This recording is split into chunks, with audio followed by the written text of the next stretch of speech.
qui a promis une réponse implacable d'ampleur totale de la République face aux djihadistes. Ce ne sont pas eux qui nous détruiront, dit-il. C'est la République qui va les détruire. Il y a une riposte en France, il y a une riposte aussi en Syrie, au cœur même de Daesh. Riposte militaire, cette fois avec la plus puissante opération aérienne de la France sur le territoire syrien. Depuis le début de son intervention, c'est la 5e en tout. Cette nuit, 10 avions de chasse ont largué 20 bombes sur Raqqa. Raqqa, le fief de l'État islamique, était visé un poste de commandement et un camp d'entraînement. Est-ce que c'est pour le symbole ou est-ce que c'est le début d'une campagne plus longue et de plus grande ampleur de la France en Syrie? On voit ça avec Anne-Sophie Varme. Avec ces dernières frappes, la France a touché l'État islamique en plein cœur. À Raqqa, en Syrie, là où les djihadistes commandent et forment leurs troupes. Ces objectifs, bien sûr, sont une forte valeur symbolique, puisque c'est un centre de commandement qui est visé. On cherche à viser éventuellement la tête de Daesh, parce qu'il n'y a absolument aucun doute sur les attentats. Les commanditaires sont là. La France avait déjà mené plusieurs raids dans le sud de la Syrie, détruisant des camps d'entraînement et des centres d'approvisionnement pétrolier contrôlés par Daesh. Mais cette fois, elle a frappé beaucoup plus fort et va continuer d'intensifier ses actions.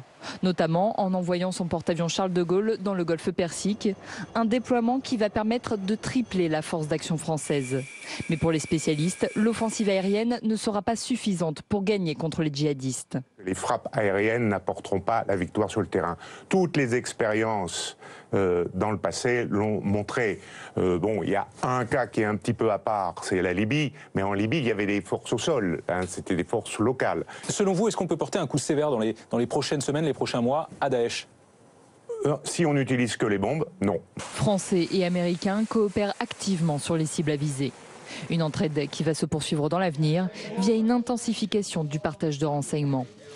Et va-t-on aller jusqu'à envoyer des troupes françaises au sol? On n'en est pas encore là, mais vous allez voir. Le gouvernement utilise un vocabulaire de plus en plus guerrier. Le terrorisme peut frapper dans les prochains jours, dit Manuel Valls, dans les prochaines semaines. Et face à Daesh, nous n'écartons aucune solution, affirme le Premier ministre. Face à la guerre que nous mène le terrorisme, il ne faut balayer d'emblée aucune réflexion, aucun outil pour protéger les Français. Nous avons déjà des outils par rapport à ceux qui sont sur ce fichier S, puisque je veux rappeler que dans le cadre de la loi sur le renseignement qui a été adoptée il y a encore quelques jours, et malgré d'ailleurs certaines contestations, nous avons décidé de rendre possible la filature électronique permanente des personnes dont la dangerosité est avérée et peuvent être contrôlées par un juge. Donc, nous allons examiner toutes les possibilités, nous n'écartons aucune solution. Le président de la République évoquera l'ensemble de ces sujets cet après-midi devant le Parlement réuni en Congrès.